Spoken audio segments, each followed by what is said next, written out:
¿Ya? Hola. Ahí estamos en la Plaza de Bolívar para hablar sobre la toma del Palacio de Justicia.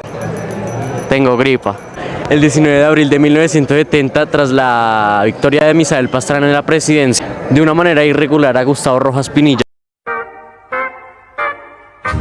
como se lo conoce popularmente, se trató de una organización guerrillera de carácter urbano. Estamos hablando del M-19, o sea, el movimiento 19 de abril. Se trató de una organización guerrillera de carácter urbano y opositora que participó en el conflicto armado de Colombia, teniendo de aliados a grupos como las FARC, el recién el 17 de enero de 1974, el M-19 comenzó sus operaciones. Se trató de un acto muy particular y simbólico, una muy contundente carta de presentación del movimiento guerrillero urbano. El M-19 robó la espada de Simón Bolívar que se encontraba en el centro de Bogotá. Allí el M-19 dejó una nota: Bolívar, tu espada vuelve a la lucha con el pueblo con las armas al poder. Remarcaron con énfasis: Bolívar no ha muerto, su espada rompe las telarañas del museo y se lanza a los combates del presente. Pasa a nuestras manos y apunta ahora contra los explotadores del pueblo. Luego de este robo, el M-19 ya no se detuvo. Se pueden citar, por ejemplo, el robo de armas del Cantón Norte, la toma de la Embajada de la República Dominicana en 1980, el secuestro del avión Curtiss E-46, el hundimiento del buque El Carina en 1981. Uno de los ataques también más reconocidos fue el ataque a la Casa de Nariño, también en 1982. Y una de las más importantes, probablemente la que pudo haber desencadenado de todo el tema del que vamos a hablar, la batalla del Yarumal en 1984 contra el ejército colombiano. Con todas estas intervenciones en el grupo pretendió reforzar su ideología y su modo de accionar. Se consideraba una fuerza político-militar de choque y chocar justamente es lo que hacían en 1985.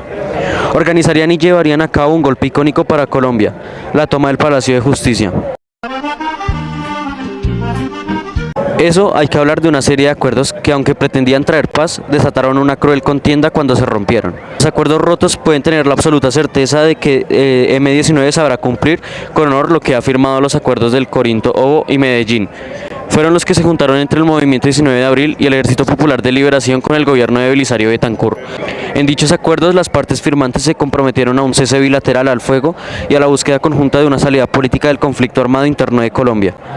Los acuerdos incluían la orden presidencial de suspender actos contra el Partido Comunista de Colombia y el M-19, a la vez que obligaba a esos últimos a ya no retener personas también. Se planteaba el restablecimiento de la normalidad civil, la apertura del diálogo y el apoyo y colaboración de ambos bandos a la investigación sobre desaparecidos. En un primer tiempo, los acuerdos trajeron un cambio en la vida de muchos colombianos y la esperanza brilló en el horizonte. Sin embargo, la presunta paz no duraría mucho tiempo. Testicles. Sectores de las fuerzas militares opuestos a los acuerdos de tregua atacaron a varios miembros y campamentos del M-19.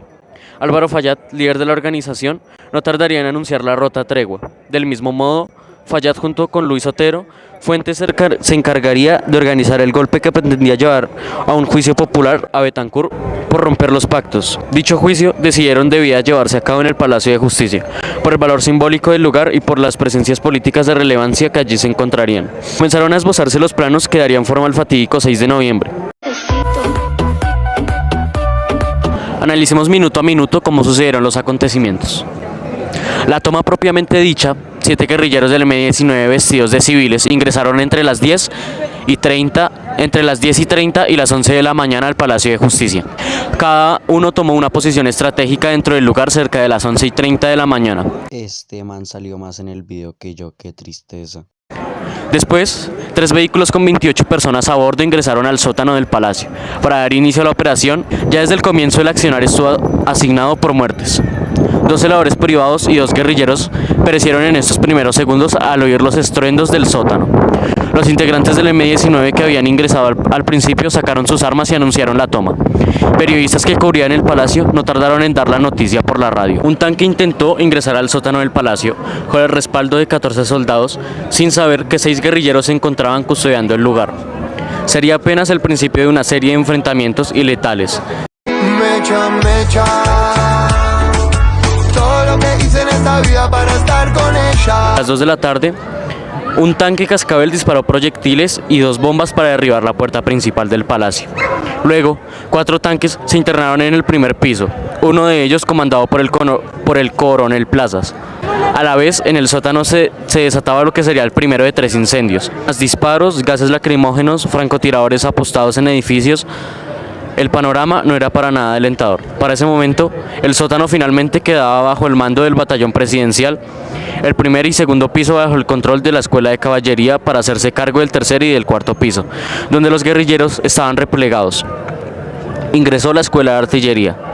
Los tanques no dudaron en abrir fuego, hacia donde se suponía que estaban sus enemigos, a pesar de que junto a los guerrilleros se encontraban magistrados, empleados y visitantes en medio del caos. Afirmó que estaban dispuestos a dialogar, pero que necesitaban que cesara la ofensiva. De lo contrario, amenazó con matar a todos. Luego de infructuosos intentos, el gobierno logró comunicarse con el doctor Reyes Echandía, el guerrillero que lo tenía de rehén cerca de las 4 de la tarde. Ante la incredulidad de todos, el director de la policía manifestó la decisión del gobierno de no negociar y de no suspender el operativo en marcha. Luego pidió a los guerrilleros que se rindieran con la garantía de que se les haría un juicio justo. Por un segundo hubo silencio. Luego los guerrilleros, acusando al gobierno de mostrarse poco colaborativo, decidieron abandonar el diálogo y colgaron. Las cosas estaban por complicar sin más y más. Hacia la vez de la policía fueron transportadas en helicóptero hasta la azotea del palacio. Allí situaron cargas explosivas y lograron un acceso. Sin embargo, otra vez fueron emboscados por miembros del M-19. Mientras tanto, el ejército logró llegar al cuarto piso por un costado.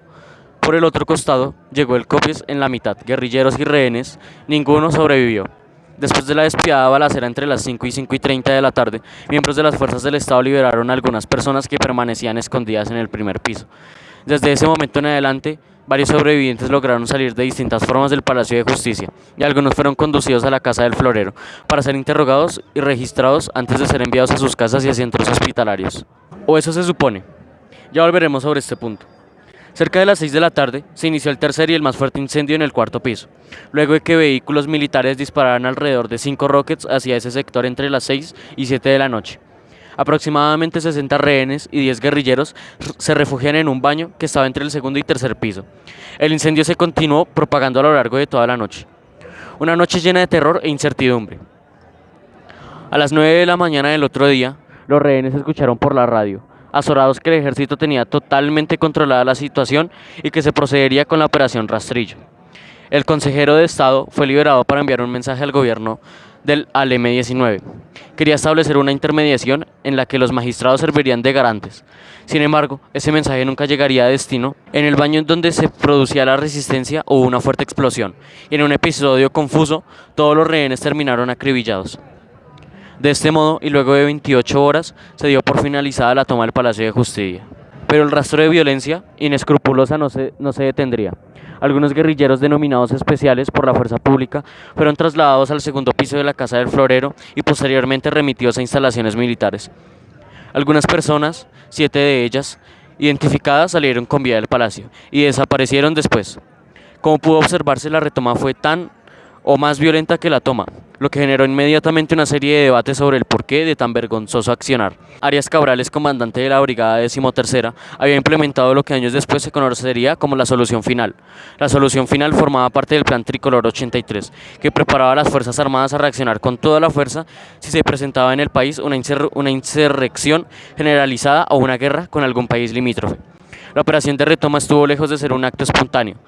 Todo estuvo milimétricamente planeado. De nada valieron las súplicas del entonces presidente de la Corte Suprema y de todos los magistrados, que terminaron muertos. El Plan Tricolor estipulaba que los sobrevivientes no deberían ser rescatados y ayudados, sino enterrados institucionalmente, lo que terminó con 12 personas desaparecidas. El Plan Tricolor 83 ignoró por completo los protocolos 1 y 2 de los convenios de Ginebra y no se consideró el imperativo de la supervivencia de los rehenes. El general Arias Cabrales fue condenado a 35 años de cárcel por el delito de desaparición forzada, pero el juicio popular no solo arremetió contra la ofensiva despiadada de las fuerzas militares, sino contra los encargados oficiales. La radio fue el primer medio de comunicación que adelantó investigaciones acerca del atentado, hasta que la entonces ministra de Comunicaciones, Noemí Sanín, ordenó que esto se detuviera. Ese día, en lugar de cualquier transmisión referente al atentado, se televisó el partido entre Millonarios FC y Unión Magdalena, porque primero va Millos, obviamente, el cual empezó a las 8:30 de la noche, en el estadio Nemesio Camacho El Campín, a no más de 10 kilómetros del centro de la ciudad, donde se efectuaba la toma a pesar de esta burda maniobra y las explícitas restricciones a la libertad de prensa. Los sucesos violentos del Palacio de Justicia tuvieron un amplio cubrimiento por parte de periodistas que dejaron toda su vida en ello. Durante todo el día los medios de comunicación transmitieron parte de lo que observaban desde la plaza de Éboli y las conversaciones que lograban entablar con los rehenes dentro del palacio. La ministra de Comunicaciones habló por teléfono con los responsables de las cadenas y emisoras radiales y les hizo presentes las prohibiciones legales de transmitir noticias relacionadas con los operativos militares. Al día de la fecha, la mujer aseguró que no pedirá perdón por su actuación.